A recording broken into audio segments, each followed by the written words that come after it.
kayaknya kamu salah ingat aja deh. Aku nggak pernah tahu ngomong kayak gitu. Kayaknya nggak pernah deh ada kejadian kayak gitu. Kamu nih ngada-ngada kayak gitu. Pernah nggak sih dengerin kalian? Kalau kalian pernah denger atau pernah ngalamin, terus kalian lama-lama tuh kayaknya ragu sama memori kalian sendiri.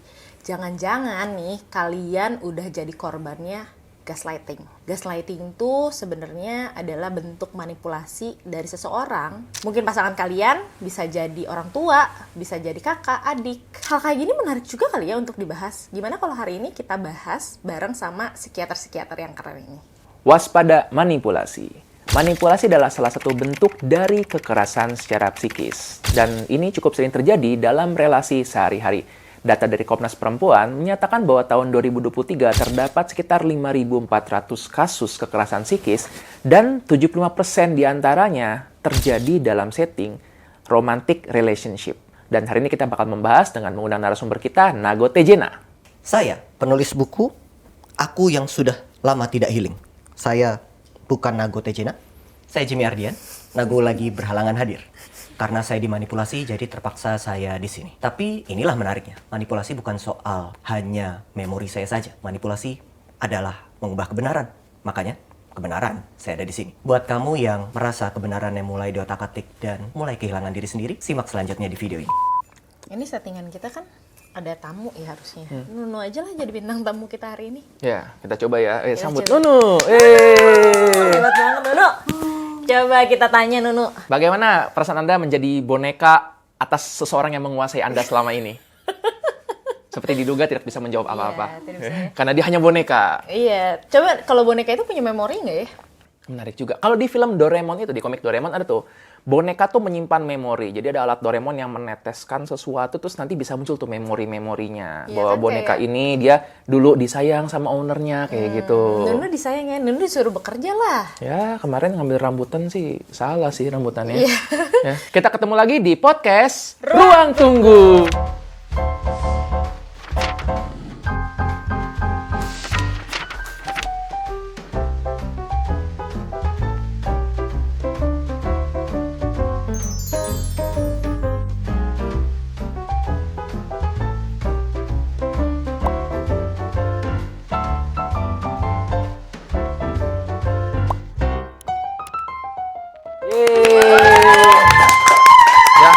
Dimana kita bukan cuma nunggu, tapi sekaligus mencari tahu. Mencari Di tahu, sini betul. kita bakal mencari tahu tentang kenapa makhluk ini ada di sini. Saya pengen dia disingkirkan saja. Nggak usah lah, biarin aja dia kan jadi bintang tamu kita hari ini. Ya udahlah, tapi dia diam saja ya, biar ini semua menjadi memori untuk dia. Bahas apa nih kita ya hari ini? Ya udah tadi tentang memori. Karena kan Boleh. ada juga Toy Story kan. Toy Oh, Story iya. juga kan itu tentang memori dari para toys-nya kan. Wah, iya. Apa mainan, Nah, tuh, ini nih, mainannya ini. Ting, tuh. Ya.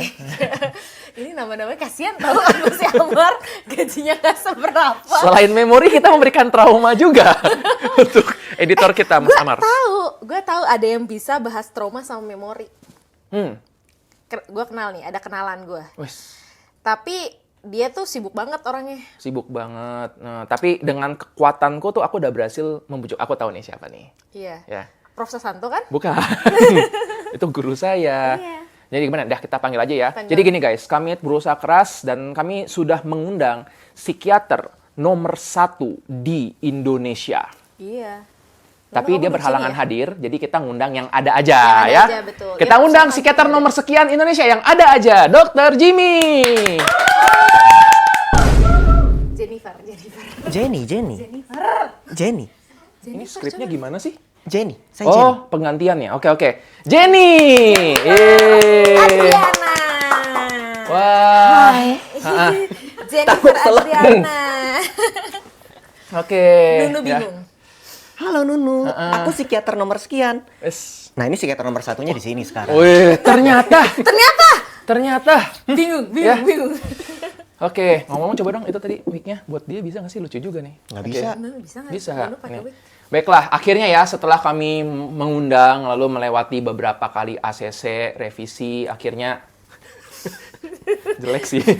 Stres sih kayaknya Nunu. Akhirnya Dr. Jimmy bisa untuk hadir di sini. Selamat datang di Wellspring Set, Conversation. jangan malah membajak. promosi.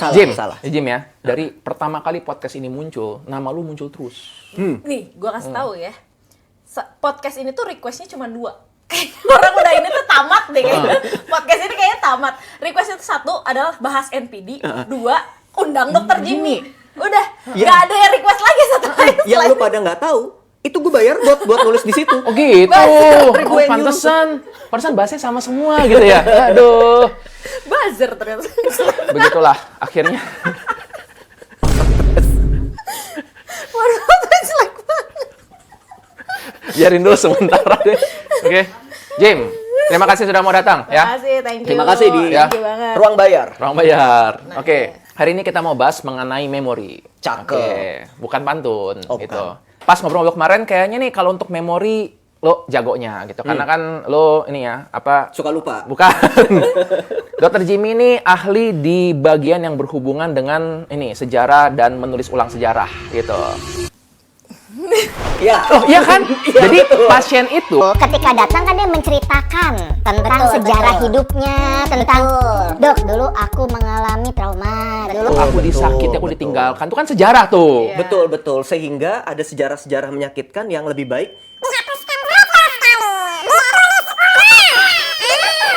Ya, Kehidupan. buku kehidupan supaya menjadi orang-orang Gua ini nggak hidup ikutan. dengan lebih nyaman.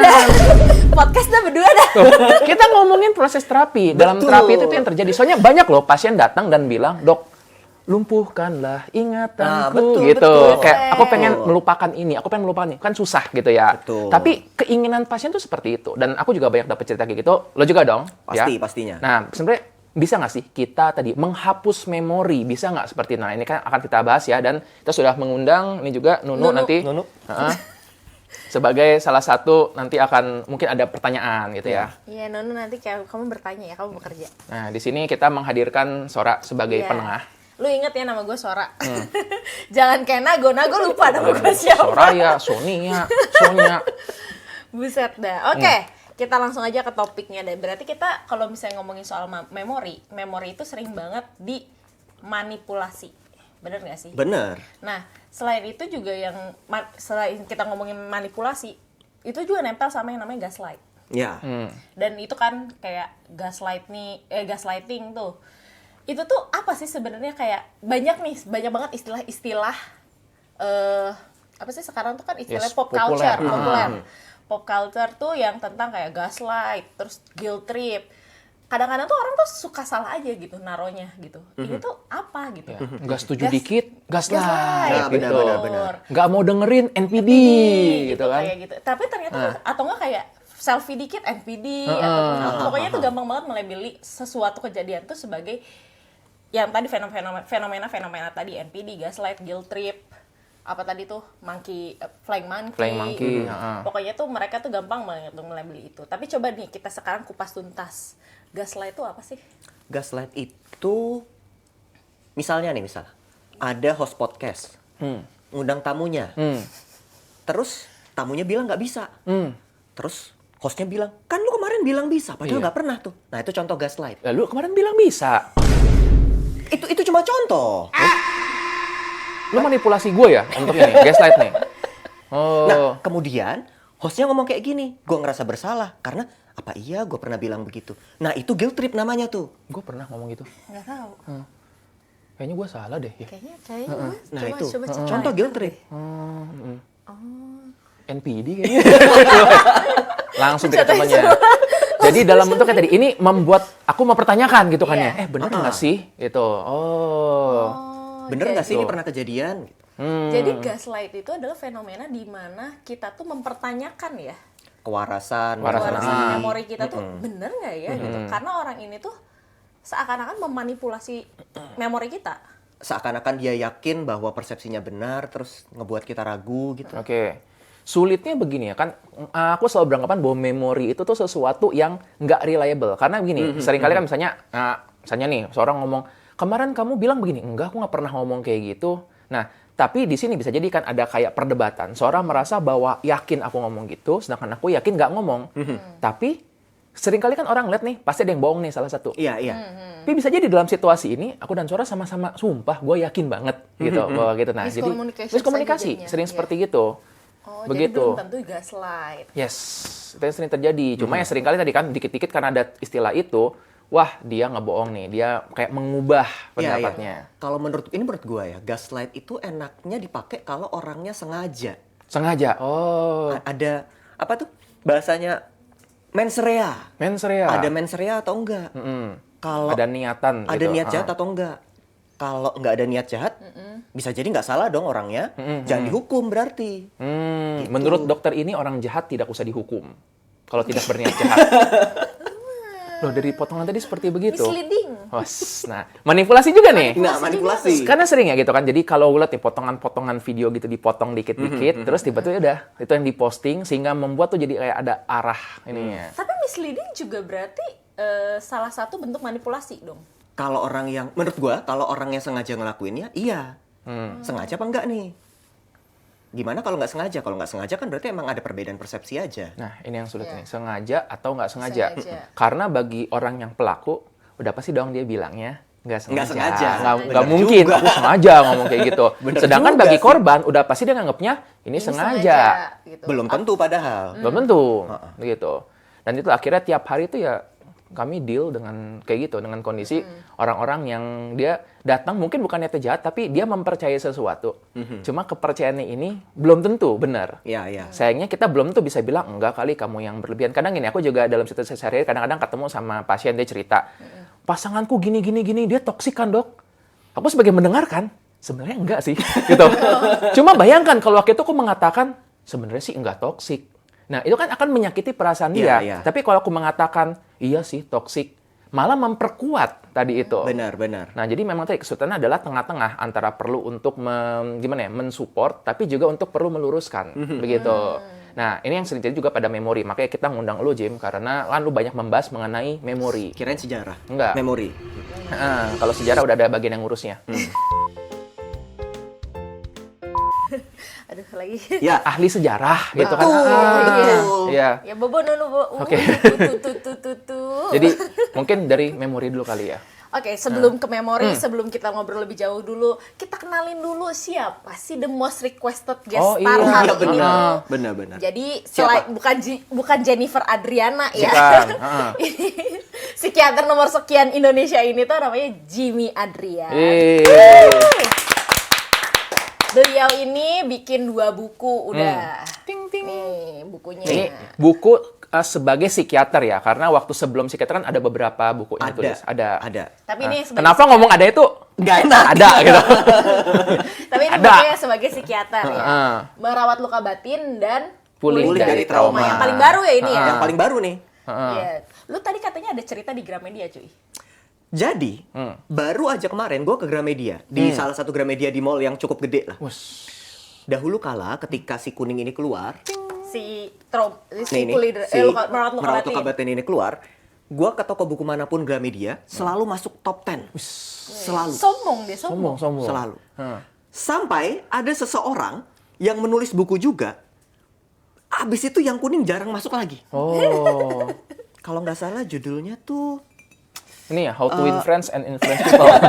kuning. benar. Kemarin gue ke Gramedia mencoba mencari apakah ada salah satu di antara 2 buku ini yang masuk top 10. Berharap ada. Dan tiba-tiba gue temukan yang ada memang 2 buku dikarang oleh 1 orang. Tapi Akhirnya itu ada ya? kayaknya bukunya judulnya seorang pria yang melalui duka dengan mencuci piring dan seorang wanita yang pulih dari trauma. Salah. Series Semangka. Oh. Semenjak dia nggak diajak. Nggak diajak. Semenjak ada. dia nulis buku gue nggak pernah masuk top 10 lagi di beberapa toko. Ya, guys. Jadi ya tolong ya teman-teman, silakan dibeli. Saya sedih loh ini. Silakan. Tolong didukung. Mimpinya Jimmy sederhana, Kembali bukunya ada di masuk. top 10. Iya. Nggak usah number 1, nomor 10 nggak apa-apa. Apa ya? Masuk di rak nomor bestseller itu doang. Jadi kalau kalian beli buku saya, jangan lupa beli buku Jimmy juga. Gitu. Iya. Mimpinya sederhana Nanti banget. tolong Gramedia buat bundling biar lumayan penjualan Oh gua. iya, boleh tuh ya. Oke, kalau nggak nemu di top 10, coba cari di buku diskon. Kadang-kadang mungkin ada di situ guys ya. Udah, jadi ini ya. Dan Dr. Jimmy ini juga seorang psikiater juga. Berpraktek Betul. di... Siloam Bogor dan di Wellspring doang. Oke, di Wellspring. Dan konon Dr. Jimmy ini susah untuk ditemui ya, dok ya? Betul. Waiting list-nya berapa lama? Setahun kayaknya. Setahun. Enggak. Lama banget aja.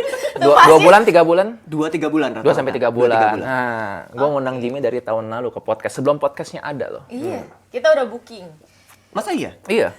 Lupa ya? Lupa. Kan? Nggak apa-apa, emang Jimmy suka lupa gitu. Ini gue dimanipulasi. Iya. Iya, Anda Alright, itu ya, jadi Gue ragu. dan karena ini bukunya mengenai, yang pertama mengenai konsep tentang CBT, yang kedua adalah mengenai tentang trauma ya, dan bagaimana untuk memisahkan antara suatu trauma dari masa lalu kita, makanya pulih dari trauma. Tapi kita bahas ini ntar aja ya. Karena aku kurang tertarik membahasnya, nanti aja. Kita ditarik bahas tentang ini aja. Tapi kita pasti bakal bahas kok. Jadi kalau kalian tertarik untuk nonton pembahasan aku sama Andreas untuk bahas bukunya Jimmy, jangan lupa di-subscribe dan jangan lupa dinyalain notification-nya karena kita mungkin bakal upload di hari Rabu juga. Oke, aku hanya mau bahas kalau dia sudah masuk top 10. Jangan gitu dong. Gak jadi upload nanti kita. Tapi bisa sih, kita bisa tunda. Bisa, oke. Masuk top 10 dulu, Tunda. beli dulu. Tunda.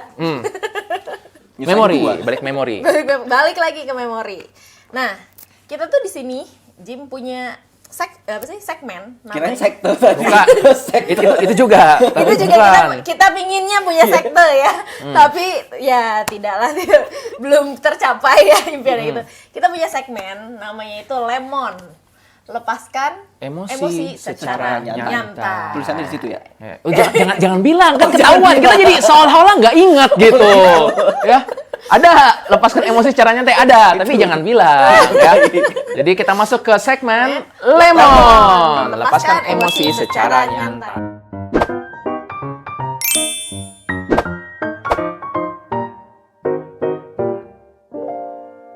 Apa emosi yang sering muncul dalam pengalaman sebagai psikiater? Emosi dalam artian bukan marah ya, tapi kayak nih ada pergumulan gitu dalam diri, ada conflicting kayak gitu. Gue suka bingung. Kalau suka ya udah nggak apa-apa ya. Gak apa-apa sih. Suka kan? Kan lu suka. Ya sudah ya. Gue suka. Udah pulang deh. Ya kan, Gak usah dibahas lagi. gue suka rambutan nggak apa-apa. Nggak salah, Itu nggak kan. salah, nggak salah. Gak ada yang larang Ada yang juga. nggak. Jadi bingung kenapa? Gue sering bingung. Sering bingung, nah boleh. Sering bingung. Boleh. Gue sering bingung kalau ada klien yang gimana ya? Dia cerita tentang kehidupan masa kecilnya yang buruk, tapi keluarganya atau orang dekatnya atau orang-orang yang tahu kehidupan kecilnya ngomong kalau nggak kayak gitu. Oke. Bingungnya adalah ya kayak lu tadi. Ini kalau divalidasi belum tentu itu benar, tapi kalau nggak divalidasi, ya ini orang percayanya kejadiannya kayak gitu. Oke. Lah gimana nih? Kan bingung jadinya. Dan kita kan nggak bisa untuk balik ke masa lalu. Iya. Gitu. Gak kayak tiba-tiba ada lorong waktu di Yes. di laci meja dikeluarin. Atau CCTV gitu kan. Nah, CCTV sekarang aja sering rusak. Apalagi CCTV masa lalu. Betul. Nah, Biar Yang belum burem ada, itu ya, yang belum burem ada. itu ya. Belum ada. Gitu ya. Apalagi kalau paling diperlukan kan saya tuh paling Yang diperlukan tuh ketika melihat itu ya, Mas. Bener nggak sih aku dipukul?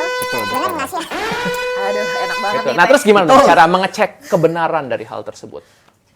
Pakai CCTV nanya sama polisi biasanya. Buat nyari bukti kan, kalau Betul. mau tahu kebenaran. Kalau yang masa sekarang. Kalau masa sekarang, tapi masa lalu kan nggak bisa. Nggak bisa, betul. Itu poinnya sih emang nggak bisa, Nggak bisa. nggak bisa. Ada beberapa kasus yang bahkan setelah dikonfirmasi beberapa kali, orang-orang sekitarnya itu emang yakin kejadian tersebut nggak terjadi. Nggak terjadi, oke. Yang sering biasanya apa sih? Apakah kayak pemukulan atau apa, atau kekerasan secara fisik, verbal atau apa? Beberapa sih, misalnya ada yang ngaku dibully padahal nggak ada bukti, atau ada yang mengingat, ada yang mengingat kalau dia misalnya ngalamin sesuatu, entah pengabaian, kekerasan sama orang tuanya, tapi kejadian yang detailnya kayak gitu nggak ada konfirmasi dari tempat lain selain dari memorinya gitu-gitu. Oke. Yang kayak gitu-gitu tuh sering. Oke, bentar. Kenapa tadi lu mengatakan bahwa dia mengingat seperti itu? Karena dia ingat, bahkan mungkin dia bisa Oke. ceritain detailnya. Oke. Waktu itu- Dan ingatan dia kita nggak bisa bilang salah karena kan ini ingatan Betul. dia. Dia ngingetnya emang begitu. Jadi menurut dia, ya itu yang dia punya, nggak salah. Oke. Orang lain nggak ingat. Atau emang nggak kejadian. Oke. Dan itu bisa membuat seorang pasien atau klien itu jadi conflicted. Betul. Banyak gak sih? Gue yakin lu pernah ngalamin deh. Ada orang yang ngomong, gue bingung deh, gue nggak yakin ini kejadian. Tapi gue ingat gitu. Yes. Kan ada yang kayak gitu-gitu kan ya. Iya. Tapi mau dikonfirmasi gimana nggak bisa, mau diragukan kok gue ingat. Lah ini gimana ceritanya? Oke. Gue pernah sih dapat kayak gitu klien, terus akhirnya gue menanyakan gini, anggaplah kita bisa untuk, tadi gue bilang, anggaplah punya rekaman CCTV lengkap dan lu ngeliat nih masa lalu, ternyata beneran kejadian. terus gimana? Atau sebaliknya, ternyata pas lihat, nggak ada kejadian, terus gimana? Kebanyakan mereka cuma bilang, ya jadinya make sense aja sih, gitu. Kadang mereka cuma butuh sampai tahu ini terjadi atau enggak. Iya, iya. Sedangkan mereka jadi lupa bahwa, terus kalau sudah tahu itu, lo sudah lihat rekaman tersebut, terus mau apa berikutnya, gitu. Nah, dan karena ini pendekatan gue adalah, ngapain kita fokus ke masa lalu? Kalau gue pengennya fokus ke masa depan. Sumpah ya. Tidak setuju. Dengerin gue ya. Oh, belum? Ini kan ngobrol berdua ya. Kayak lagi perang ilmu. Kodam gue nih, editor. Gitu. Jenny, muncullah. Susah lagi. Kodam gue muncul. Gitu. Ya. Nah ini Kayak kadang-kadang lagi jadi, perang ini ilmu. pun jadi kadang-kadang jadi konflik karena gue lebih suka untuk ya sudah kalau masa lalu kita mengakui masa lalu itu ada, tapi ya sudah, lo mau ngapain lagi? Kalau mau tahu tadi kan cuma sekedar ya udah tahu. Yang penting kan sekarang mau ngapain? Gue pengen jadi Nela Karisma dulu. Nyanyi masa lalu biarlah masa lalu. Ntar. Editor, tolong editor. Editornya, Bisa, ya udah, oke. ya boleh deh. Nah, boleh kalau deh. menurut lu gimana? Apakah masa lalu itu emang Nggak setuju. Bentar. Apa Iya, tadi kalau tadi pertanyaannya? menurut gua masa lalu nggak usah dikotak-katik. Ah. Biarin aja kita fokus ke masa sekarang dan masa depan. Ya, Nggak setuju. oke. Kenapa? Pokoknya harus nggak setuju dulu pokoknya. Oh iya, Baru dipikir argumennya. ah. Ini menurut gua aja sih. Bagaimana cara kita melihat Doraemon itu berdasarkan persepsi yang kita punya dari masa lalu. Kalau Berat banget. Bentar, gimana? bagaimana gue ngelihat Doraemon itu berdasarkan apa memori yang gue punya dari masa lalu. Kalau dulu masa lalu itu memori gue tentang Doraemon menyenangkan, gue cenderung ngelihat dia sekarang menyenangkan. Iya. Kalau gue cuma bilang, ya lihat sekarang ke depan, nggak bisa orang gue ngelihat sekarang aja. Pakai filter, Oke. filternya masa lalu. Problemnya adalah, menurut gue, memori tadi itu nggak bisa diklarifikasi kebenarannya. Bisa benar, bisa enggak. Yang walaupun nggak benar, itu tetap jadi referensi. Oke, menarik. Walaupun nggak benar, itu tetap jadi referensi. Referensi, Tapi iya. referensinya salah. Tapi referensinya salah. Tapi data. Lu pernah denger ini nggak? Penelitian balon udara. Ada 5. Itu perumpamannya. Apa? Penonton balon udaranya apa? Hijau, kuning, abu, merah, muda, dan biru. Itu salah satu penelitian yang terkenal soal memori. Penelitian balon udara itu intinya ngumpulin 30 orang kalau nggak salah. Oke. Terus 30 orang ini disuruh mengingat waktu mereka perjalanan ke sebuah kota naik balon udara. Ini balon udara yang Balon udara itu? yang gede, Oke. yang melayang gitu. Yes. Iya. Terus mereka ditunjukkan foto mereka waktu kecil pas di balon udara tadi. Dan habis itu mereka cerita tentang kejadian tadi. Problemnya adalah itu foto di Photoshop. Foto itu nggak ada. Nggak pernah terjadi. Nggak pernah terjadi. Tapi orang-orang yang ditunjukin foto itu langsung ceritain dan mereka yakin itu kejadiannya ada. Oke. Padahal nggak ada. Nah, menurut gue ini nggak mungkin. Gue nih ya, gue pasti ingat gue pernah naik balon udara apa enggak. Kalau ini gue diajak jalan-jalan ke mall tertentu atau gue jalan-jalan ke taman, mungkin gue lupa. Tapi kan balon udara itu kayaknya nggak mungkin sih lo Nggak, lupa. tapi ini kalau misalnya lu tinggal di Turki, yang di mana naik balon udara itu ada sesuatu Benar. yang Oke. accessible, Benar. Bisa jadi kemungkinan cerita. bisa jadi lu bikin Oh, cerita. Benar. kalau gue mungkin naik delman gitu kali ya. Benar. Ada kereta kuda Benar. gitu. Oh. Atau Kayak naik gitu. kereta gitu. Ya sesuatu yang memang Yang masih sehari-hari. masuk Yang akal masih gitu. masuk akal mungkin. Atau yang kita punya data lainnya. Iya. Data lain, oke. Kalau di Kayak Turki gitu. kan minimal kalaupun mereka nggak pernah naik, mereka sering lihat. Melihat, Iya, oke. ataupun Datanya. mereka mungkin pernah naik, tapi bukan pada saat itu. Oke. Betul. Artinya memori juga sangat gampang terdistorsi. Tergantung lo lokasi di mana. Betul, tergantung lo lokasi di mana, tergantung apa yang lu lihat, tergantung akses informasi lu terlalu banyak biasnya di sana jadinya. Oke. Ini gawat ya. Jadi waktu kecil tuh kita menyerap semua memori yang ada. Terus jadi bisa jadi tadi kecampur-campur gitu. Bisa Iya, jadi bisa kecampur-campur jadi. gitu. Oke. Atau bahkan mungkin bukan waktu kecil doang, maksudnya apa yang lu tonton gitu. Oke. Terus lu ngayal gimana, itu bisa kecampur sama memori jadinya. Sama mimpi juga nggak sih? Sama mimpi. Bisa ya? Bayangin orang lucid dreaming. Iya. Kalau sering kan dia bingung juga memori sama. Iya, gue waktu Kenyataannya. gue tuh selalu mengingat mimpi gue, like vividly. Detail banget dia kalau Detail ngasih banget. tau. Gue tuh bisa mengingat mimpi gue vivid banget, kayak detail banget. Bahkan aku tuh inget banget mimpi gue waktu TK. Dan bersambung. Gue TK aja guanya nggak inget, TK gua ngapain. Menarik. Menarik. Earliest memories dong, gue mau Iya, tahu nih ya. earliest Earliest memories masing-masing gitu. Ini gue coba mikir ya, kalau gue mengingat-ingat nih, apa sih earliest memory gue? Yang muncul itu TK, waktu TK. Lupa antara TKA atau TKB. Tapi earliest memory ku adalah, aku nangis-nangis, gedor-gedor pintu karena mau pulang. Tiba-tiba aja. Lu ingat kenapa? nggak terlalu ingat. Dikunci. Tapi waktu itu yang kata mama adalah, ini sebenarnya bukan hari pertama sekolah. Udah hari kesekian, terus tiba-tiba dari itu aku tuh kayak nangis pulang, mama mau pulang gitu. Dan waktu itu pas ini juga, masa sih? Gue nggak berasa ingat gitu. Tapi pas diceritain tuh, iya sih gue rada-rada ingat. Tapi memang tadi karena ini pas TK, jadi gue ragu apakah ini mimpi atau enggak gitu. Tapi kalau dibayangkan, gue itu bisa membayangkan pintunya kayak gimana, ada guru gue di belakang itu bisa kayak gitu. Itu pas gue TK tuh. Iya. Kalau kamu, earliest memory? Aku tuh bisa pakai komputer di usia 2 tahun. Lu punya komputer di usia 2 tahun? Enggak dong, enggak MacBook. Oh, MS tuh. Aduh, ketahuan banget ya umurnya. Jadi waktu itu tuh bokap gua ada komputer di rumah. Terus lu tau gak CD-nya yang ceper banget? Tahu. Yang masih gede apa yang? Yang gede, yang kayak Floppy, lapis, bukan floppy, kalau floppy kan yang agak tebel dikit. Ini tuh yang bener-bener tipis banget Justru gitu. itu karena floppy, jadi Iya, floppy gitu. Yang itu tipis banget itu. Terus ada beberapa game di dalam floppy disknya itu tuh. Jadi game-nya itu aku ingat banget, judul game-nya itu Prehistoric. Prehistoric, oke. Tahu nggak lu? Nggak tahu sih, cuman bukan anak inget-inget game. kayak gitu, itu sudah jadi prehistorik sekarang. Oh iya. Iya, Prehistoric. Jadi game-nya itu tentang ya manusia purba, ya terus berpetualang gitu. Nah, aku tuh nggak bisa baca. Aku belum bisa, umur 2 tahun belum bisa baca. Tapi aku pingin main game itu. Terus kalau MS-DOS itu kan kita harus masukin programnya. Iya. Betul kan, berarti aku harus mengetik tulisan prehistoric dan enter. Oh.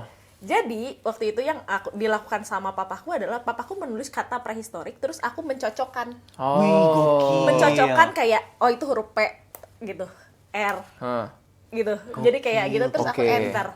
Jadi itu yang akan aku lakukan setiap kali aku mau main. Menarik. Jadi memori dan pemahaman itu 2 hal yang terpisah. Iya. Benar. Kamu saat itu mengingat tapi Iya. nggak paham tentang kenapa seperti itu. Nggak paham kayak gimana, tapi itu tuh terpatri karena aku tuh dianggap anak jenius waktu itu tuh sama orang-orang sekitar rumahku gitu. Ini umur 2 tahun udah bisa pegang komputer loh, dia bisa ngetik gitu.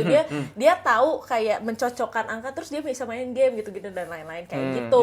Jadi itu emang earliest memory aku. Menarik. Gitu ya. Sekarang orang-orang kecewa nggak? Kecewa sih. Lu jangan gitu dong, gue lakinya. Gitu. Kak, jadi tadi ternyata suatu memori dia mengingat itu, tapi belum tuh memahami. Iya. Gitu kan? Iya. Pemahaman tuh terpisah berarti ya tentang Iya. konsep pemahaman. Oke, kalau lu earliest memory lu apa? Gue nggak tahu itu usia berapa, tapi yang jelas gue belum di Jakarta, alias berarti gue di bawah 4 tahun. Gue di rumah sakit, terus diinfus, diambil darah, gue nangis. Gue ingat itu. Gue dikasih tahu pada akhirnya kalau bukan pada akhirnya, kayak gimana banget. Kayak udah mau meninggal terus gue dikasih Pada tahu. akhirnya sebenarnya kamu udah mau berdarah gitu. Berat banget. Gue dikasih tahu kalau gue pneumonia. Oh. Terus gara-gara pneumonia itu nyari pengobatan dan lain sebagainya, gue pindah ke Jakarta. Jadi ternyata pada saat itu gue pneumonia. Intinya gitu. Oke. Kalau gue dan lu kita sama-sama yang memori tentang sesuatu yang traumatik, yang menakutkan, gitu, yang menyakitkan. Kalau ini karena apa, repetition atau karena karena jenius? Karena repetition sih. Repetition, Karena itu diulang aku terus. lakukan setiap kali. Oke. Kan aku tuh di sekitar rumah aku tuh anak-anak itu pada lebih dewasa dibanding aku. Yang umur 2 tahun tuh nggak ada. Yang umuran aku. Jadi aku mainnya sendiri. Dan jadi ya udah aku mainnya pakai komputer itu. I see. Oke. Gitu. Teman-teman boleh dong ya para penonton coba nih ketik earliest memory kalian tuh apa yang bisa diingat biar kita teman-teman kayak wah menarik nih kan mendengar cerita kayak gitu. Menarik banget Ya. menarik banget. Ada nggak dari ini tim podcast Ruang Tunggu ada yang mau cerita mungkin earliest memory-nya masing-masing? Ada kebayang? yang ingat Ada. TK. Oke, Ibu Editor, Editor. Ibu editor Editor. Ibu Editor. TK ini waktu berarti ngedit buku apa? Bukan. Bukan. Baca buku Harry Potter TK yang ini mana? kelas berapa? Berarti umur berapa? 4 5 gitu. Kelas TK berarti. 4 atau 5 berarti. Apa earliest memorinya? Ada teman sama teman sahabat lah, terus dia dijambak gitu sama anak cowok. Oh, oke. Itu padahal bukan kamu yang mengalami. Iya, tapi aku kayak jangan gitu. Oke. Oh, dari dulu sudah dulu heroik ya. Ternyata Sudah ya. galak. Jangan gitu, harusnya begini. Oh, Gue mau ngomong gitu. Iya. Jadi ini juga. Ini kalau tadi kan yang terjadi pada kita, traumatiknya kita. Kalau ini bisa juga suatu memori atau trauma itu terjadi walaupun bukan kita yang mengalami. Benar. Dan trauma, that's how trauma works. Tunggu dulu gengs. Sebelum kita lanjut, mending ada rahasia dulu nih yang kita harus sampaikan. Kamu bisa banget untuk mendapatkan diskon 10% dengan cara yang sangat gampang. Diskon ini bisa kamu gunakan untuk membeli buku cuci piring dan buku semangka. Caranya, Kalian tinggal subscribe aja YouTube-nya Pot Ruang Tunggu. Diklik nih tombolnya sekarang nih. Klik tombol subscribe-nya, terus kalian screenshot. Terus screenshotannya kalian kirim ke Instagramnya. DM nih, @potruangtunggu di Instagram. Lalu kalian juga sertakan nama username YouTube kalian. Kalau udah, nanti kalian akan dapat kode voucher yang akan langsung diterusin juga sama Dr. Andres. Kode vouchernya harus diapain nih? setelah kode voucher yang kamu dapatkan, kamu tinggal membawa kode voucher tersebut ke toko buku Gramedia di seluruh Indonesia. Dan kamu akan mendapatkan diskon ketika membeli buku cuci piring dan buku semangka. Diskonnya berapa persen? 10%.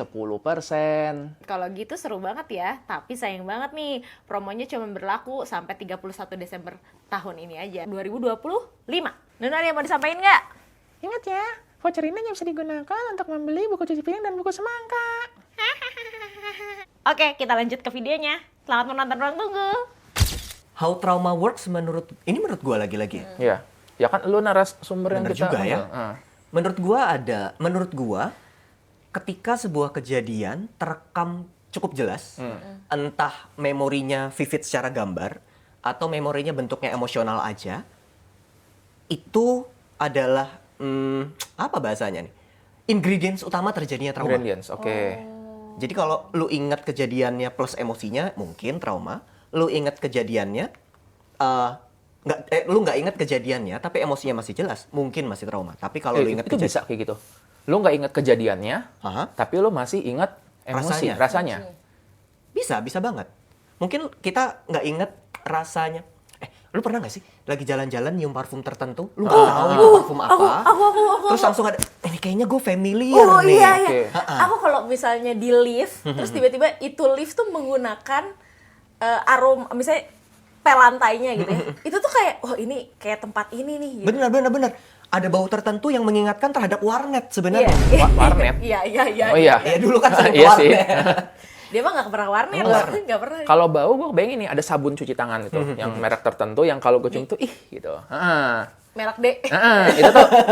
Itu juga mengingatkan akan ada perasaan apa nostalgic. Tapi Iya. memang kalau tanya ngingetin tentang apa, nggak tahu. Benar. Nah, itu nginget rasanya doang, nggak inget memori. Tentang memori pastinya. jelasnya, memori. Oke. Sebutannya memori eksplisit. Nggak ingat secara eksplisit kejadiannya apa, tapi secara implisit rasanya tuh kerasa gitu. Oke, ini yang membuat orang-orang berasa kayak, kok gue berasa nggak enak, tapi nggak tahu gitu. Scene Benar. paling ini cuy, scene paling keren di film.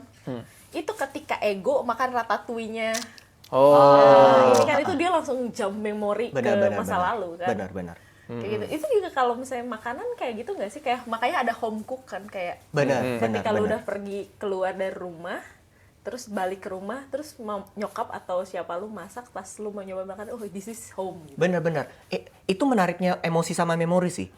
Makanan nggak pernah benar-benar cuma makanan. Kita makan beserta seluruh cerita yang ada di Cerita situ. yang ada, Gitu. betul. Oke, alright. Oke, jadi menarik tadi. Ingredients masuk dimasak menjadi suatu memori, entah dari trauma atau apa. Dan tadi, dalam momen inilah, ingredients lain bisa ikut masuk. Benar. Gua suka tulisannya Daniel Shatter. Oh, tulisannya bagus, tulisannya. Orang zaman dulu belok Oh, iya. ke kiri gitu ya. Siapa namanya Daniel? Daniel Shatter, SCACHTER. Schaffner itu ya? Ya itu lagi tuh, Shatter. gue nggak tahu cara manggilnya gimana. Oh, Belum kenalan. Belum. Ini beliau ini apa? Ahli Beliau ini ahli memori. memori. Oke. Salah satu yang menurut gua tulisan paling early soal memori yang bagus banget. Si Daniel Shatter ini di buku yang cukup, gue pengen bilang kuno nggak asik ya, buku yang cukup lama gitu lah.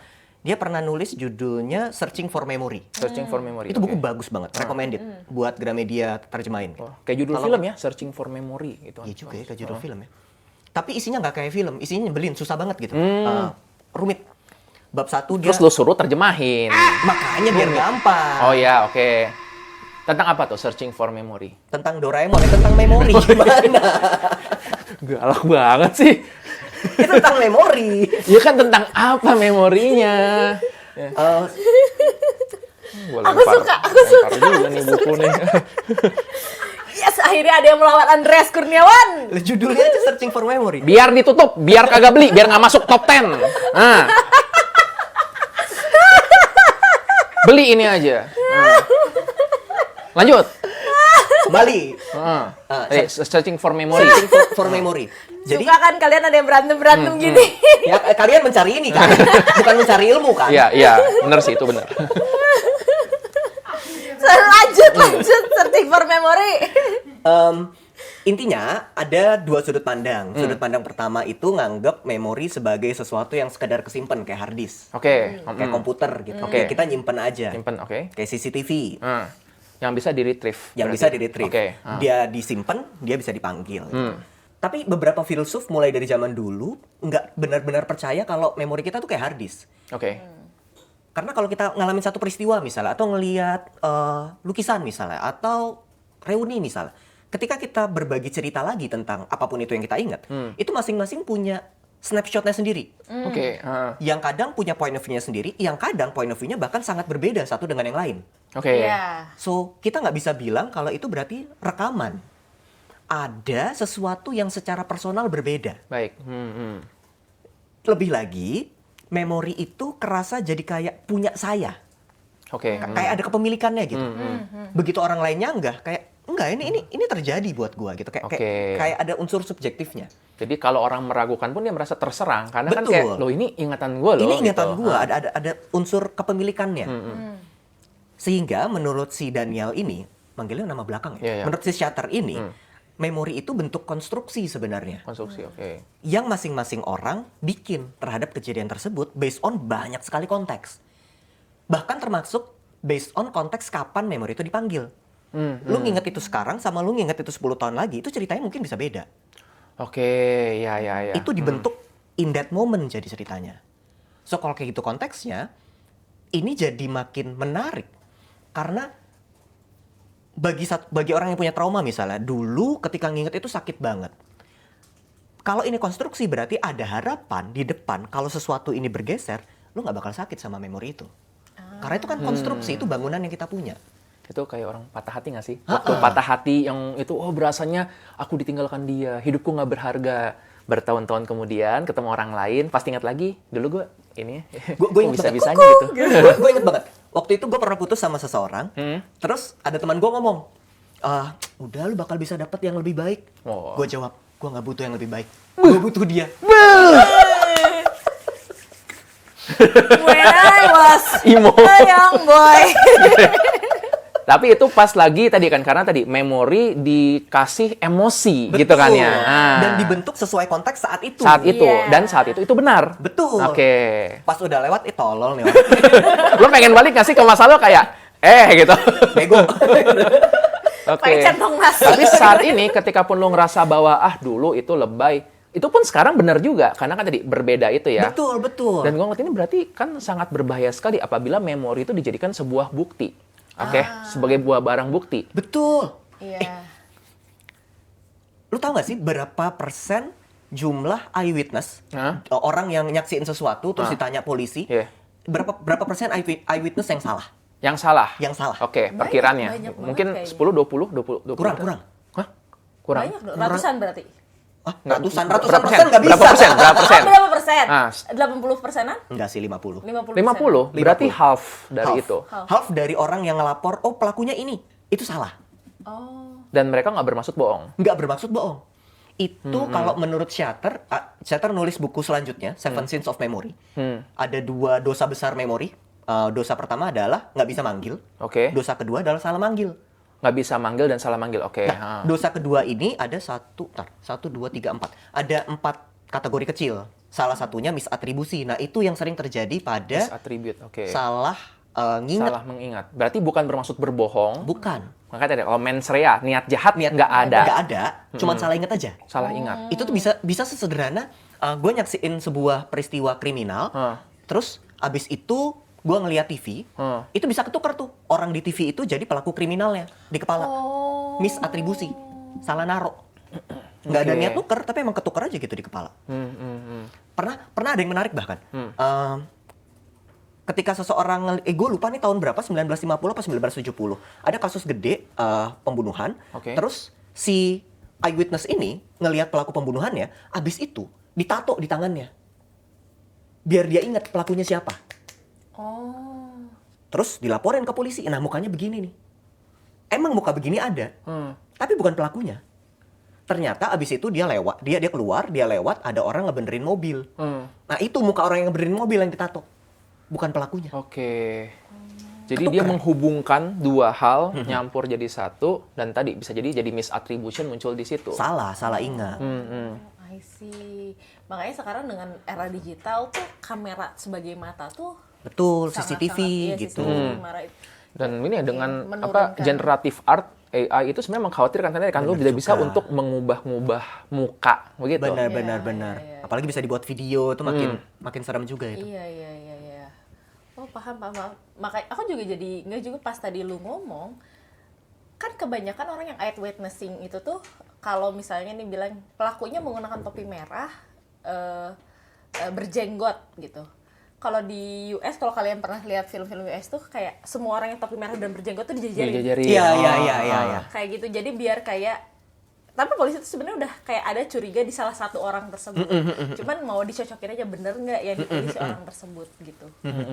Yang kayak scene-nya Brooklyn Nine-Nine. Yang suruh nyanyi Tell Me Why in Ya, itu terkenal itu. Ya kan? Gue tiba-tiba keinget tentang tadi konsep tiba pas lu cerita tentang konfabulasi. Ya, jadi kan konfabulasi itu kita belajarnya gini ya. Apabila lu ada cerita, terus ada cerita lain, terus tengah-tengahnya kosong, lu akan mencoba untuk mengisi cerita tengah-tengah itu supaya masuk akal. Iya. Jadi lu nggak bermaksud untuk bohong, tapi lu cuma pengen membuatnya jadi make sense. Iya. Gitu. Misalnya tadi gue berangkat dari awal tuh udah berangkat early, terus nyampe sini gue terlambat. Nah, kalau gue berbohong, gue bakal bilang, iya tadi jalan ditutup.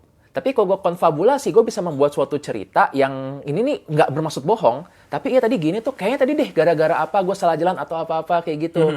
Nah, jadi Kayaknya itu untuk Google nutupi. Maps-nya ngarahin Bisa ke gitu, jalan yang panjang benar. deh. Tapi tidak berniat untuk jahat, lagi-lagi itu. Iya. Konfabulasi itu bukan berbohong. Dia mengisi yang kosong supaya jadi make sense. Begitu. Itu juga sih pas tadi cerita gue jadi, bener memori itu se-unreliable itu. Benar. Ada satu fenomena memori lagi yang menurut aku tuh kita semua nggak kita semua. Ini lebih ke teori konspirasi sih yang tapi mass. Mandela Effect. Mandela Effect. Pernah denger nggak yang kayak gua ingetnya Doraemon tuh misalnya warnanya biru, enggak, Doraemon tuh warna kuning gitu. Ada beberapa orang ingetnya warna kuning gitu. Terus kayak adalah contoh-contoh Mandela Effect, nanti bisa ditambahin di sini nih kayak gini contohnya. Kayak Tapi gitu. Doraemon bukan yang warnanya kuning ya? Dulu ada. ada. Mandela Effect itu satu gini, yang lagu We Are The Champion. Kayak, 'Cause we are the champion. Titik sebenarnya. Cuma orang-orang ada yang ngerasa kayak of the world gitu. Sebenarnya itu nggak ada. Iya. Gitu. Atau kayak misalnya film Sex in the City. Orang-orang inget enggak, judulnya tuh Sex and the City. Emang Sex and the City? Sex in the City, gue ingetnya. Mampus yang bener yang mana nih? Nah, Gue ingetnya itu. Sex in the City. Lu dari universe mana? Nah, gitu. Jadi kayak itu tuh adalah memori-memori yang tercampur gitu. Jadi kayak, nah, tapi banyak orang yang percaya kalau semudah itulah gitu membuat propaganda. Oke. Jadi Menarik kita nih. masuk nih menarik. Kalau Propaganda berarti nih. propaganda itu tuh kan berarti bentuk manipulasi yang mass. Wah, kalau propaganda kita harus mengundang orang lain. Siapa? Nuno. Nggak masuk begini, karena ini berbeda. Oke, mengenai propaganda, aku jadi ingat juga. Jadi, ini juga tiba-tiba kepikiran, inilah kenapa kita nih, kalau sebagai psikiater ya, ada pertanyaan yang tidak boleh kita ajukan, yaitu leading question. Iya. Oke. Contohnya. Misalnya gini, misalnya anggaplah seorang ini mengalami kekerasan seksual. Habis itu dia cerita tentang dia mengalami kekerasan itu, kita nggak boleh untuk menanyakan, oh, dia megang di mana aja. Belum tentu dipegang. Tetapi kalau kayak gitu bisa jadi dia jadi malah menciptakan, di mana ya dipegangnya. Jangan-jangan emang aku Jangan gitu. dipegang. Nah, ini lebih jelas karena gini, waktu kami dulu belajar psikiatri anak dan remaja, itu tuh selalu dibilang, hati-hati bertanya kepada anak, jangan leading question. Karena anak itu punya kecenderungan untuk menyenangkan seseorang yang di depannya. Jadi kalau kita tanya misalnya, oh, kamu sedih dari kapan? Walaupun dia nggak sedih, dia bakal mencari, udah lama, begitu. Oh, gitu. Terus gini, oh, teman-teman ngebully kamu ya? Iya. Begitu. Itulah leading question. Kena. Itu dosa kedua tuh dari memori. Oke. Dosa cabang kedua Tadi dari kan misattribusi. 2.2 gitu. Buset. Iya. Jadi kalau untuk ingatan, gue salut sama dia. Apa tuh kalau itu? Suggestibility. Suggestibility. Oke. Suggestibility itu ini bahkan bukan cuma buat anak kecil. Kalau misalnya kepolisian bertanya dengan cara-cara tertentu, Oke. itu bisa membuat orang yang nggak salah bisa jadi salah. Misalnya dia nggak ngelakuin kejahatan, ditanya terus tuh, Oke. berulang. Ini kejadiannya juga ada nih. Ya. Sering. Bukan di sini. Nggak tinggal di sini. Enggak. Kalau di sini udah hilang dia. Udah. Kalau di sini udah hilang dia. Udah.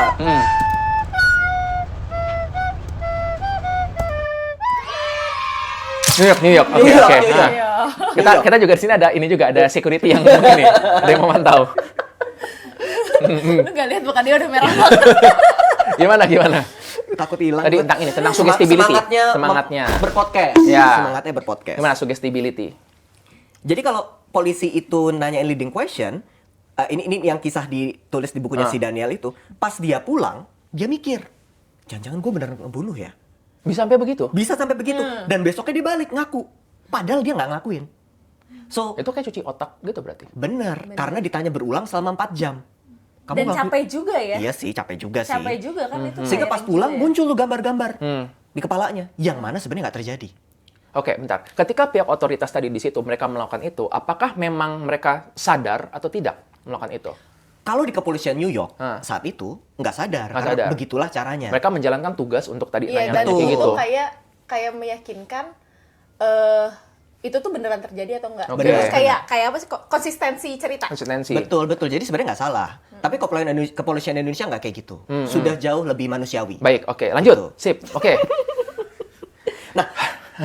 Pada momen-momen kayak gitu, ada pressure, ada tekanan. Itu mungkin yang gue pikir juga terjadi pada kasus-kasus gaslighting. Karena gaslighting itu biasanya ada, ini nggak sih? Posisi yang berbeda nggak sih? Yes. Iya. Suami ke istri, Oke, atau atasan ke bawahan, atau dosen ke mahasiswa. Sebenarnya pertemanan juga gitu nggak sih? Iya juga sih sebenarnya. Iya. Pertemanan walaupun kayaknya setara, pasti ada yang dalam tanda kutip lebih dominan. Lebih gitu ya. dominan. Kita tuh Iya. nggak ninggalin kamu, ini kamu aja yang terlalu sensitif gitu. Kita sih sebenarnya mau aja ngajak kamu, kita kan tuh kamu yang ngajak selalu kamu menolak. tahu, Iya. justru. Nah, Gua nggak pernah nolak ngajak lu, cuma kan lu tiap kali diajak lu selalu bilang susah, nggak ada waktu gitu kan, terusan kayak gitu. siapa? Lu.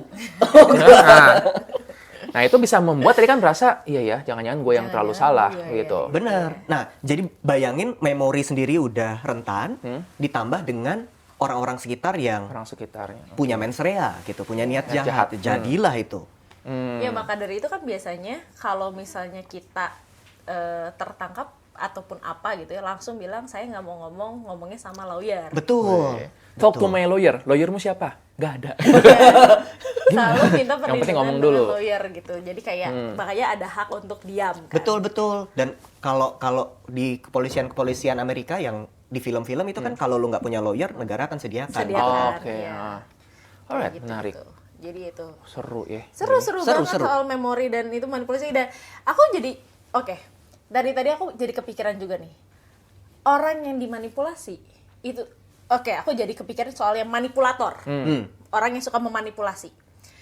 Para manipulator ini tuh melihat targetnya itu siapa sih gitu orang seperti apa yang menurut mereka tuh kayak ini gampang nih dimanipulasi. Iya. Benar-benar. Kayak gitu. Kan pasti ada dong Pasti mereka, ada, pasti pasti ada ada. target. Apakah orang yang polos kah, naif kah?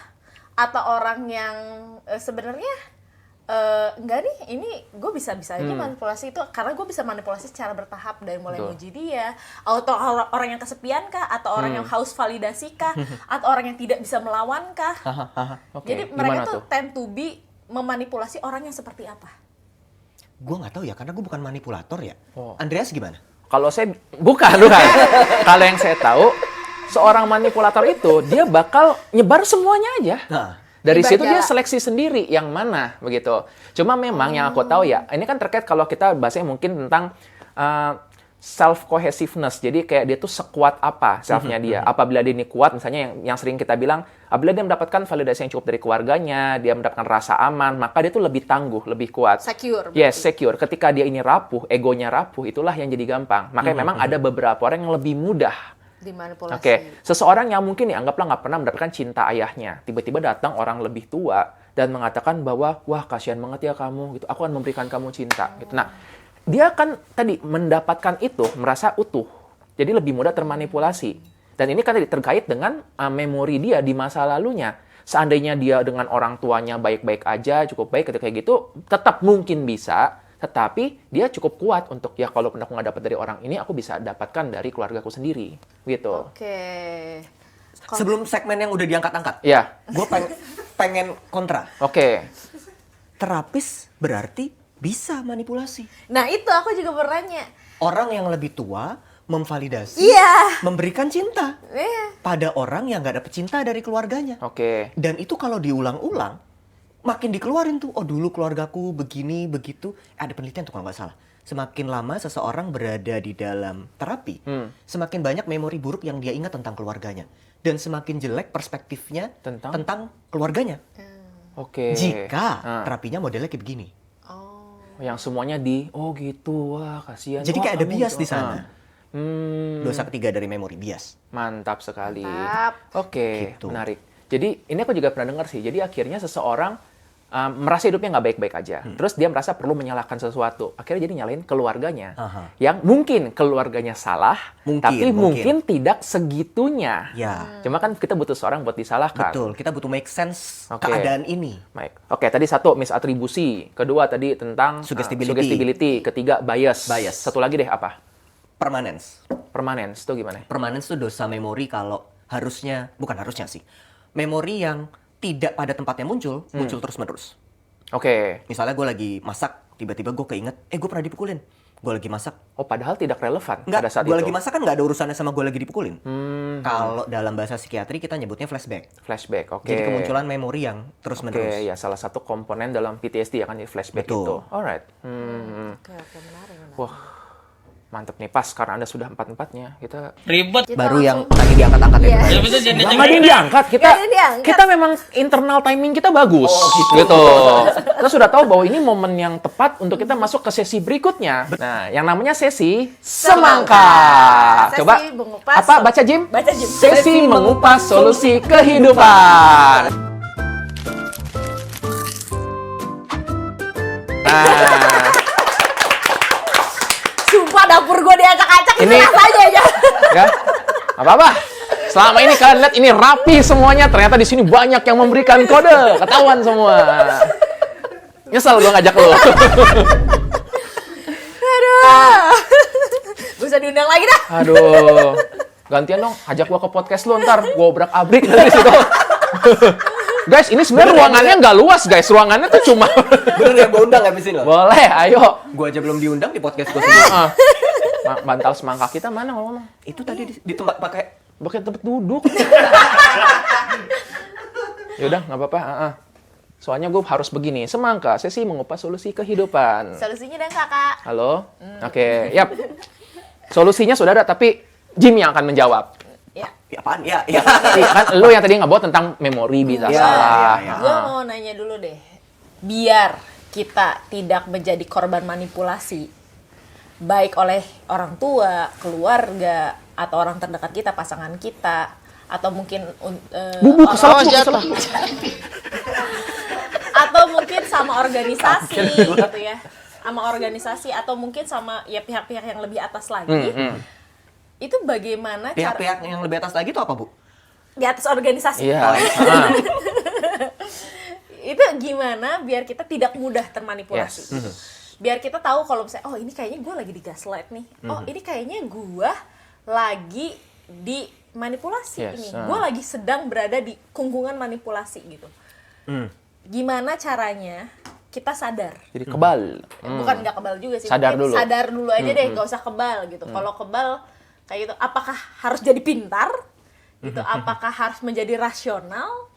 Atau ada sebenarnya ada hack-hack tersendiri yang sebenarnya ya udah lu mulai sekarang kumpulin bukti, screenshot chat, atau siap-siap kamera dimanapun Anda berada gitu. Apa gitu yang harus dilakukan? Sebenarnya kita perlu sadar dulu sih kalau memori kita tuh nggak sepenuhnya bisa dipercaya. Ya, not reliable. Itu milik kita, betul, tapi tidak sepenuhnya adalah realitas yang utuh. Pasti ada plus minusnya. Aku setuju, memori kita nggak bisa dipercaya. Sehingga bagaimanapun kita akan rentan dimanipulasi. Betul. Oke. Kita akan punya ruang kalau kita punya bias sendiri, kalau kita terlalu capek sehingga tiba-tiba kepala kita suka nyampur-nyampurin, whatever it is. Jadi kita memang akan bisa dimanipulasi. Problemnya, menurut gua nggak perlu sibuk. Kan ada tuh kalau di konten tanda-tanda gaslighting, Oh, iya. tanda-tanda manipulasi itu mulu dibaca gitu. Menurut gua nggak perlu sibuk baca kayak gitu sih. Karena kalau kayak gitu malah bikin capek, malah kita sibuk threat monitoring, nyari-nyari ancamannya mana gitu. Oke. Menurut gua asal kita punya pendapat sendiri ya udah berdiri di situ aja nggak apa-apa. Kita beda pendapat pun nggak apa-apa. Tapi menurut gua begini, sehingga ketika ada perbedaan pun kita bisa ngelihatnya, oh lu nginget kayak gitu, gua nginget begini, udah nggak apa-apa, fine.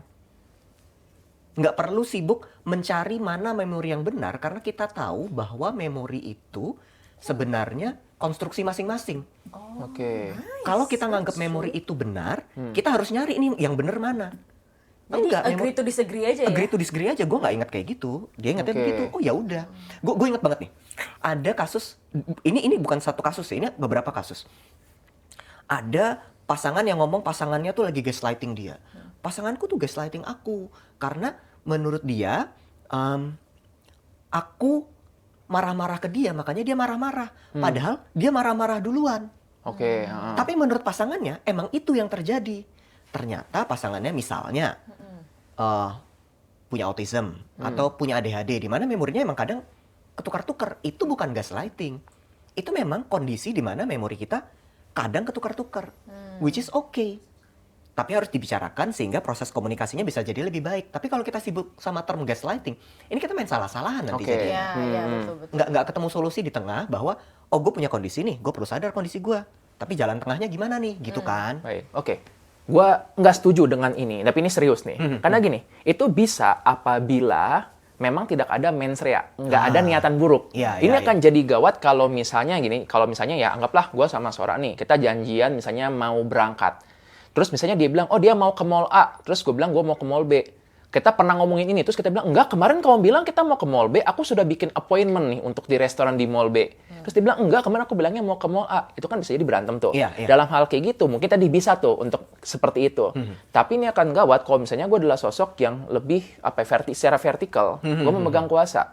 Kalau gue atasan ke bawahan, nggak bisa dong untuk dia bilang ya udah, nah, terserah kau mikir gimana, terserah aku mikir gimana, nggak bisa. Pasti aku akan menuntut sesuatu, begitu. Nah, jadi gini. Tapi gue bingung juga sih kalau dalam seperti ini kan. Berarti gimana cara kita ketika kita tahu nih emang orang ini berniat untuk jahat tadi itu. Benar. Emang berniat bahwa dia mau memanipulasi. Benar, apalagi kalau itu prosesnya repetitif dan terjadi bukan cuma di satu orang. Dia ke orang Kalau lain juga sekali sama. honest mistake tadi kan, jadi kalau dikonfabulasi memori bisa salah Betul, gitu. betul. Karena seringkali kan ini ceritanya bahwa yang orang-orang ini mengatakan ini pasangannya toksik, yang beneran toksik, oke? Benar. Yang Bisa beneran jadi gitu, toksik. berpola. Dan mantan-mantannya juga sama dan lain sebagainya itu kan memang jadi pola. Suatu pattern. Nah, gimana kira-kira saran lu untuk itu? Agak susah ya, tapi gue akan tetap kembali ke saran awal. Tetap stick kalau lu percayanya gitu, pendapat lu gitu ya nggak apa-apa. Oke. Ketika itu sudah jadi tanda ancaman, apalagi ada bukti lain, ya kita perlu step up. Ini lu mau ngapain nih? Jangan Oke. cuma sibuk sama term gaslightingnya atau manipulasinya, Iya tapi sih. ini mau diapain Mau ngapain? nih? Iya. Oke. Apakah lu mau akhiri itu? Atau kalau nggak lu mau lu akhiri itu, maka apa plan B-nya gitu? Buat I see. ngurangin penderitaan? Atau mau membalas gitu kan? Atau mau di-spill di komun marah-marah Twitter. Waduh, ya, sudah gitu. Ini menarik sih, kalau dalam ini ya pendekatan acceptance and commitment therapy, kan pertama lo mesti accept dulu. Ini ada. Pasangan lo manipulatif. Ya, Ya udah, ya. lo terima bahwa dia begitu. Jangan berharap dia berubah, gitu kan. Lalu komitmennya setelah kamu menerima demikian, nah tadi Ya. mau ngapain? Mau ngapain? Lo mau tetap berusaha fix him, fix her, gitu kan. Nah, atau mau untuk bikin boundaries. Nah, itu yang kita pernah bahas juga di episode-episode sebelumnya Iya, ya. iya. Yang di sini ya? Ya, boleh Videonya. editor. Ping. Nah, Link. ini tentang yang red flag, green flag. flag, ya. Ini tentang manipulasi kita pernah bahas. Oke. Nah, Nah, aku jadi kepikiran juga ya. Ngomong-ngomong tadi komunitas marah-marah di Twitter itu kan sering banget nge-spill tentang pasangannya manipulator gitu ya, kayak gitu. Orang-orang tuh kan kadang-kadang tuh nggak sadar kalau dia sedang dimanipulasi sampai dia terlepas dari manipulasi tersebut. Ya. Bener kan? Betul. Kayak ketika udah lepas, buset gue tuh dimanipulasi abis gitu dulu tuh ya. Dan orang-orang tuh kadang-kadang nggak empati sama proses kayak Iya, sama iya, iya. kayak pada saat dia dimanipulasi gitu kayak. Jadi kayak pada saat orang ini curhat, spill gitu, nge-spill dia, gue tuh dulu digini-giniin gini. Terus jawaban yang menurut aku yang paling tidak empati itu adalah, kok lu mau, kok lu nurut. Menurut aku kayak Kalau aku di posisimu, aku nggak mau. dari awal gitu. gue udah curiga. Harusnya lu dari awal udah curiga. Tapi karena lu ngomong kayak gitu karena lu nggak di posisi dia. Lu ngomong kayak gitu karena lu tahu endingnya. Iya, karena Bener. Hindsight bias ya. Lu udah tahu endingnya. bener. Nah, jadi ya kalau kalian menemukan sesuatu thread di Twitter sebelum lu ngomong, kok lu mau, kok lu tahu. Nah, lu hurungkan dulu niat Oke, ini menarik sih. Be empati dulu sama Yes. korbannya gitu. Dan sebelum kita menuduh ini dia kurang pintar, ingat loh, seringkali orang pintar juga tetap termanipulasi. Benar, begitu. Banyak loh teman-temanku yang pintar Benar. dan menjadi korban manipulasi. Ini nggak cuma pinter nggak pinter, benar. Memori manusia memang fragile. Ya sudah, itulah kenyataannya. Iya kok, banyak kok. Aduh, mau ngomong nggak jadi deh. Gua tadi pengen geser juga sebenarnya. Mau ngomong kesini juga nggak jadi deh. Baiklah. Wah, apalagi yang belum terbahas nih sama kita nih? Kita lihat. Oke. Nah, kalau misalnya nih kita sudah sadar kita dimanipulasi, sarannya mendingan stay atau kabur? Nah, fight, Or konfrontasi, sering gitu ya. Ya, konfrontasi. Perlu nggak sih saya konfrontasi? flight. Atau mendingan udah deh gue kabur aja. Biasanya kalau di sesi gue bakal nanya dulu, tujuan akhir lu apa? Oke, Karena kalau kita nanya harus ngapain, tapi tujuannya nggak jelas, nggak bisa. Tujuannya mendapatkan keadilan, ya konfrontasi. konfrontasi. Tujuannya pokoknya biar gua tenang, ya udah kabur aja. Oke. Nah, kita mau buat tujuan apa dulu nih? Tapi kalau misalnya tujuannya mau, misalnya tetap dijawab, tujuannya mau dapat keadilan, tanya lagi, keadilan buat apa? Oke. Sampai kita, oh ini yang gua cari, maka baru kejar. Karena kita nggak bisa bilang yang stay lalu nyari keadilan, misalnya, gue pengen semua hak atas nama gue dulu, biar nanti waktu cerai akan lebih gampang gitu misalnya. Nggak bisa dibilang salah dong. Iya. Tapi kalau pokoknya gue berakhir sekarang karena gue udah nggak tahan lagi, kan juga nggak salah. Oke. Mau gima pun pilihannya, sebenarnya yang menentukan adalah ini tujuan lo apa dulu Tujuannya. nih? Itu yang kadang-kadang bingungnya. Dan gue kadang gini sih cerita, misalnya ketika lagi sama pasien ya, gue juga suka menanyakan itu tentang ini mau gimana. Terus kalau itu udah terjadi, emang kenapa? Seringkali ketika dia udah menyelesaikan dalam pikirannya, ya udah sih. Ya, Gitu. Saya pengen dia sampai menjelaskan kenapa dia meninggalkan saya. Oke, dia udah jelasin nih. Terus kenapa? Ya udah sih. Gitu kan gitu. Ya kan, jadi karena aku mikir kayak itu kenapa kan dalam buku Semangka ya, aku juga promosi sedikit gitu, ada ngomongin tentang closure itu, jangan harapin selalu muncul dari orang lain. Kadang-kadang kita yang closure harus bahwa nutup bukunya, ya sudah iya. gitu, anggaplah memang seperti itu alasannya, begitu. Ngomong tentang buku nih, kita kayaknya Lanjut tertarik gak ya. sih bahas buku lu? Lanjut Nggak sih? Bisa, nunggu top 10 dulu. video selanjutnya ya tapi ya? Iya. Di video Berarti selanjutnya. undang gue lagi nanti kapan-kapan. Ya, Nggak, tunggu sekarang top 10 hari ini dulu. aja. Oke. Menarik deh. Ada lagi nggak hal yang mungkin tadi lo kepikiran mengenai memori, mengenai manipulasi? Tapi gue boleh nggak sih ngomong kalau misalnya kalian sadar nih, mulai sadar, karena kan banyak ya teman-teman aku sebagai wanita gitu ya, sebagai wanita tuh wanita gitu. Sebagai wanita. Ya, sebagai boleh lah Anda menjadi wanita dulu. Sebagai wanita yang beberapa kali menjadi korban manipulator. Enggak, aku nggak pernah. Bukan Anda. Karena tadi Langsung. nunjuk manipulator gitu. Nunjuk Oh dulu. iya, ini. Anda memanipulasi saya kan untuk mendapatkan pekerjaan ini. Nah, terus udah gitu tuh, dan beberapa teman saya juga yang menjadi korban manipulator, aku selalu bilang, yaudah mulai sekarang lu kumpulin bukti aja. Jadi kalau ketika sudah sadar, kumpulkan bukti sebanyak mungkin. Bukti itu terpakai, tidak terpakai, itu gimana nanti? Kayak gitu. Yang penting posisi lu aman dulu aja. Kayak gitu. Jadi kayak entah nanti dia jadi korban tindak kekerasan atau pokoknya kumpulin bukti sebanyak mungkin gitu. Apalagi kalau misalnya pelaku manipulasinya itu lebih dominan. Jadi entah atasannya dia atau misalnya pasangan tapi yang lebih dominan dan dia nggak bisa melakukan apa-apa. Lepas salah, tidak lepas pun salah. Oke. Aku setuju sih untuk itu. Karena kembali ya, tujuan bukti ini kan kalau dalam kata Jimmy, buat apa? Buat balas dendam? Mungkin bukan. Tapi untuk aman. Untuk rasa aman. aman itu kan. Iya. Karena orang yang lagi terpressure, dia cuma butuh rasa aman. Intinya Iya. gitu. Terus kayak misalnya, oh kamu sering disalah-salahkan, ya udah kumpulin bukti. Tapi nggak harus Oke. ditunjukkan. Tapi itu bukti untuk ke diri kamu sendiri.